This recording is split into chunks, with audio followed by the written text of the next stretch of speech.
السلام علیکم ورحمۃ اللہ وبرکاتہ ناظرین، استقبال ہے فکر و خبر اسٹوڈیو میں۔ میں رضوان احمد ندوی ملکی اور عالمی اہم اور خاص خبروں کے ساتھ۔ تو ناظرین، اس وقت کئی ساری اہم خبریں ہیں جو آپ کے سامنے رکھنی ہیں، خاص کر غزہ کے تعلق سے وہاں کیا ہو رہا ہے وہ آپ کے سامنے رکھیں گے، اور اس کے ساتھ ہندوستان سے جڑی بھی کئی اور اہم اور خاص خبریں ہیں۔ تو ناظرین، سب سے پہلے غزہ کی صورتحال پر کریں گے ایک نظر۔ اسرائیلی حکومت کی جانب سے غزہ کے لوگوں میں امداد تقسیم کرنے کا منصوبہ پوری طرح سے ناکام ہو گیا ہے۔ خوراک لینے آنے والوں پر انہوں نے گولیاں چلا دی ہیں۔ اسرائیلی ناکہ بندی کے تقریباً 3 ماہ کے بعد ہزاروں فلسطینی اپنے خاندان کے لیے خوراک لینے اسرائیلی امداد کی تقسیم کے مرکز جب پہنچے تو وہاں شدید افراتفری مچ گئی۔ بڑے ہجوم کو منتشر کرنے کے نام پر غزہ کے رہائشیوں پر ان پر براہ راست فائرنگ کی گئی۔ اسرائیلی افواج کی فائرنگ سے متعدد لوگ زخمی ہوئے، جبکہ الجزیرہ کی رپورٹ کے معنی تو 3 نہتے فلسطینی شہید ہو چکے ہیں اور 46 زخمی ہو گئے۔ کئی شہری تاحال لاپتہ ہیں۔ لوگ صرف امداد لینے کے لیے نکلے تھے، روٹی، دوا اور پانی کی امید لے کر نکلے تھے، مگر ان کا استقبال بارود، گولیوں اور دھماکوں سے کیا گیا۔ حماس نے کہا کہ یہ امدادی مراکز محفوظ نہیں بلکہ قتل گاہیں ہیں۔ فلسطینیوں کو بھوکا مارنے، ذلیل کرنے اور پھر گولیوں سے چپ کرانے کی ظالمانہ حکمت عملی اسرائیل کی گھناؤنی پالیسی کا حصہ ہے۔ ادھر اسرائیل کے اندر جو کہانیاں ہیں وہ بدل رہی ہیں۔ تل ابیب کی سڑکوں پر احتجاج ہو رہا ہے، امریکی سفارت خانے کے باہر مظاہرے ہو رہے ہیں، عوام چیخ رہے ہیں کہ ہمارے قیدی واپس لاؤ۔ 600 دن گزر چکے ہیں، اسرائیل کی جنگ اپنے قیدیوں کو واپس نہیں لا سکی ہے، صرف لا سکی ہے تو صرف تباہی، جہاں ہزاروں فلسطینی مارے جا چکے ہیں، 80% سے زائد ان کے مکانات تباہ ہو چکے ہیں، تقریباً 22 لاکھ افراد بے گھر ہو چکے ہیں۔ اب اسرائیل کے وزراء خود کہہ رہے ہیں کہ یہ سب صرف سیاسی مقاصد کے حصول کے لیے اس جنگ کو طول دیا جا رہا ہے۔ وہیں میدان جنگ کی اگر بات کریں تو حماس نے حالیہ دنوں میں انتہائی مہارت کے ساتھ خوفناک اسرائیلی فوجی قافلے کو نشانہ بنایا ہے۔ حماس نے کئی افسران کو ہلاک اور زخمی کر دیا ہے، اس کی ویڈیو بھی انہوں نے شائع کر دی ہے۔ اب کئی ممالک نے سیدھے طور پر اسرائیل پر پابندیاں عائد کرنے کی تجویز پیش کر دی ہے۔ بیلجیم کے وزیر خارجہ کا کہنا ہے کہ غزہ میں جو کچھ ہو رہا ہے اسے نسل کشی کے علاوہ کچھ کہا نہیں جا سکتا۔ جو ممالک نسل کشی کا لفظ اپنی زبان پر نہیں بول پا رہے تھے، اب ہر ملک اس کا استعمال کرنے کو مجبور ہو گیا ہے۔ یورپی یونین بھی چاہتا ہے کہ غزہ میں نسل کشی اور محاصرہ ختم ہو، لیکن سوال یہی ہے کہ ان ممالک کا ضمیر پوری طرح جاگنے تک اور کتنے معصوم بچے، فلسطینی خواتین، بوڑھے اور نوجوانوں کو اپنی قربانی پیش کرنی ہوگی۔ تو ناظرین، بڑھتے ہیں ملک کی خبروں کی طرف۔ پچھلے کچھ دنوں سے مانسون نے اپنی پوری طاقت کے ساتھ دستک دی ہے، اور اس بار یہ صرف خوشگوار موسم یا ٹھنڈی ہوا نہیں بلکہ اپنے ساتھ تباہی بھی لایا ہے۔ چلیے شروع کرتے ہیں مہاراشٹر سے، جہاں مراٹھواڑہ میں موسلادھار بارش کے بیچ افسوسناک خبروں نے بھی دل دہلا دیا ہے۔ منگل کو 5 لوگوں کی جان چلی گئی، 4 لوگ پانی میں ڈوب کر ہلاک ہو گئے تو ایک شخص کرنٹ لگنے سے اس کی موت واقع ہو گئی۔ ناندیڑ، بیڑ اور لاتور جیسے علاقے تو لگ بھگ پانی میں ڈوب چکے ہیں۔ ممبئی میں ایک شخص پیڑ گرنے سے بھی ہلاک ہوا ہے۔ وہیں کیرل کی بات کریں تو یہاں 24 مئی سے مسلسل بارش ہو رہی ہے، اور یہ بارش صرف بارش نہیں بلکہ آفت بن گئی ہے۔ 4 لوگوں کی یہاں بھی موت ہوئی ہے، 29 گھر پوری طرح منہدم ہو گئے ہیں، 868 مکانات کو شدید نقصان پہنچا ہے۔ وہیں کیرل کے وائناڈ ضلع میں پانی گھروں میں داخل ہو چکا ہے۔ کوزیکوڈ، کنور اور وائناڈ میں بھی ریڈ الرٹ جاری کر دیا گیا ہے۔ کرناٹک میں بھی مانسون دھماکےدار انٹری کر چکا ہے۔ پچھلے کئی دنوں سے موسلادھار بارش جاری ہے۔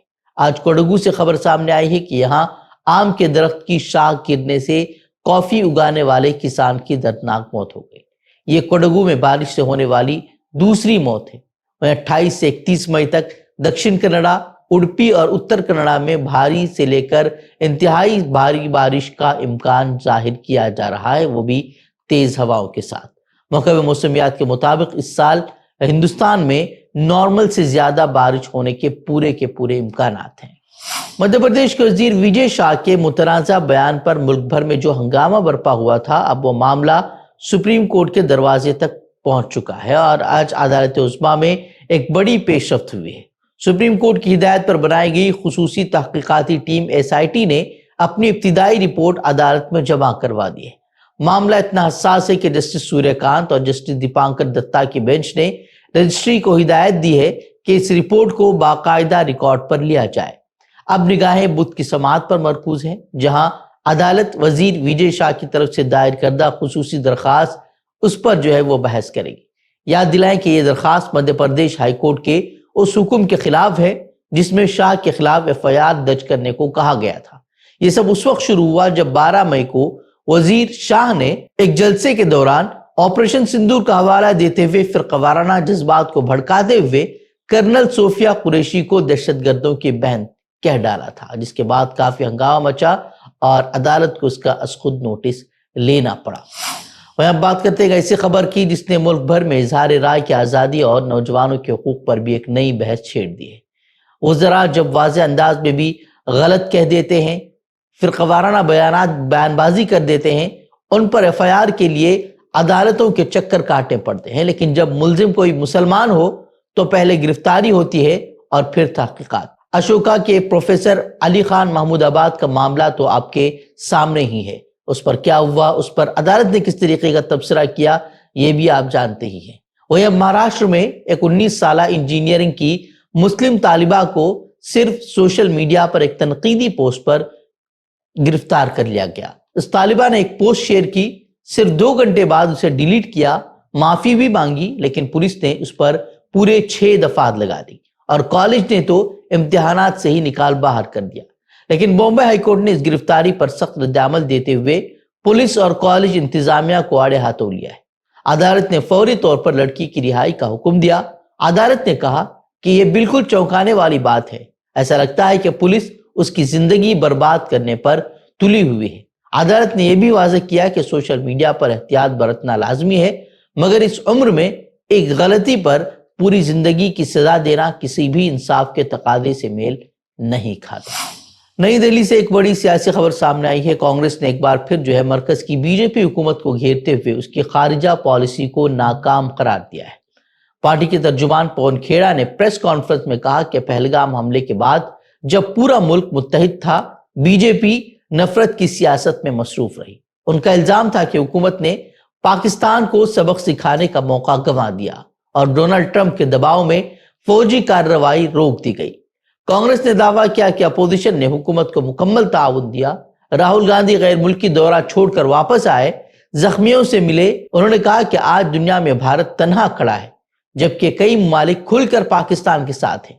پوری ودیش نیتی ٹرولز کو آؤٹ سورس کر دی، پوری سرکشا نیتی ٹرولز کو آؤٹ سورس کر دی، پوری آنترک نیتیاں جو ہیں، راجنیتی جو ہے، راجنیتک ومرش جو ہے، ٹرولز کو آؤٹ سورس کر دیا۔ یہ اس کا نتیجہ روز کہہ رہے ہیں، پچھلے 1 مہینے سے کہہ رہے ہیں کہ صاحب ایک نیپال اور بھوٹان تک نہیں بولا جب بھارت پر سنکٹ آیا، کسی ایک دیش نے پاکستان کو آتنکی دیش نہیں بولا۔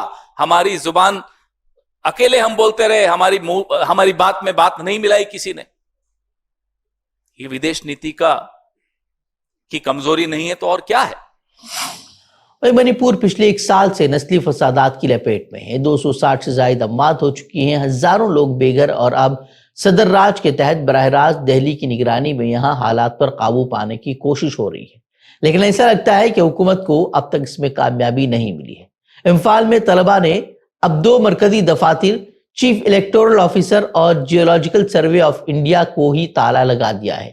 اس احتجاج کی جڑ ہے 20 مئی کا وہ لمحہ جب سیکیورٹی اہلکاروں نے ایک سرکاری بس سے منی پور اسٹیٹ ٹرانسپورٹ کا بورڈ ڈھانپنے کا حکم دیا۔ طلبہ کہتے ہیں کہ یہ صرف ایک بورڈ نہیں بلکہ یہ منی پور کی خودداری ہے۔ طلبہ کا خیال ہے کہ صدر راج کے دوران مرکزی حکومت کا رویہ تحقیر آمیز ہے اور طلبہ کی جانب سے وہاں احتجاج اس سلسلے میں کیا جا رہا ہے۔ بھارت کی وزارت داخلہ نے بھارت کی غیر سرکاری تنظیموں کے لیے ایک اہم انتباہ جاری کیا ہے۔ اگر کوئی NGO غیر ملکی فنڈ حاصل کرتی ہے اور کسی بھی قسم کی اشاعت یا پبلیکیشن سے وابستہ ہے تو اب وہ کوئی نیوز لیٹر یا خبری مواد شائع نہیں کر سکے گی جب تک کہ وہ ایک خصوصی سرٹیفکیٹ حاصل نہ کرے۔ ناظرین، یاد رہے کہ 2020 میں بھی حکومت نے FCRA میں سخت ترامیم کی تھی، جن کے بعد کئی انسانی حقوق کے لیے کام کرنے والی تنظیموں جیسے کہ Oxfam India, common wealth human rights initiative کے لائسنس منسوخ کر دیے گئے تھے یا ان کی تجدید نہیں کی گئی تھی۔ تنظیموں کا الزام ہے کہ ان قوانین کو سیاسی بنیادوں پر استعمال کیا جا رہا ہے اور حکومت ان اداروں کو نشانہ بنا رہی ہے جو اس کی پالیسیوں سے اختلاف رکھتے ہیں۔ اب یہ سوال اٹھتا ہے کہ کیا ان نئے ضوابط سے شفافیت بڑھے گی یا ایک جمہوری ملک میں غیر سرکاری آوازوں کو مزید دبایا جائے گا؟ ٹیکنالوجی کی دنیا سے ایک بڑی اور تشویشناک خبر سامنے آ رہی ہے۔ معروف کمپنی آئی بی ایم نے مصنوعی ذہانت کے بڑھتے ہوئے استعمال کے باعث یعنی کہ اے آئی کی وجہ سے 8,000 ملازم کو فارغ کر دیا ہے۔ سب سے زیادہ متاثر ہونے والا شعبہ رہا ہیومن ریسورسز یعنی کہ ایچ آر۔ یہ وہی شعبہ ہے جو لوگوں کو نوکریوں پر رکھتا ہے۔ آج وہ خود بے روزگاری کا شکار ہو گیا۔ کئی عہدے اے آئی سسٹم سے وہ تبدیل کر دیے گئے۔ اب یہ سسٹمز ڈیٹا ترتیب دیتے ہیں، ملازمین کی رہنمائی کرتے ہیں اور انتظامی امور خودکار طریقے سے چلاتے ہیں۔ آئی بی ایم کا کہنا ہے کہ ان اقدامات سے بچائے گئے وسائل کو ترقیاتی شعبوں جیسے کہ سافٹ ویئر، مارکیٹنگ اور سیلز میں استعمال کیا جا رہا ہے۔ ناظرین، یہ معاملہ صرف آئی بی ایم تک محدود نہیں ہے۔ یاد رہے کہ پچھلے ماہ گوگل نے بھی سینکڑوں ملازمین کو اچانک برطرف کر دیا تھا، جن میں اینڈرائڈ، پکسل فونز اور کروم براؤزر پر کام کرنے والے ماہرین شامل تھے۔ سوال یہ ہے کہ کیا ہم ایک ایسے دور میں داخل ہو چکے ہیں جہاں انسان اپنی نوکریوں کے لیے مشینوں سے مقابلہ کرے گا، یا یہ سب ایک بہتر مستقبل کی تیاری ہے؟ تو ناظرین، خبریں مزید خبروں کے لیے ہمارے ویب سائٹ www.fikrokhabar.com کی طرف رخ کر سکتے ہیں۔ ویڈیوز کے لیے ہمارے یوٹیوب چینل کو سبسکرائب کریں۔ تو ناظرین، السلام علیکم ورحمۃ اللہ وبرکاتہ۔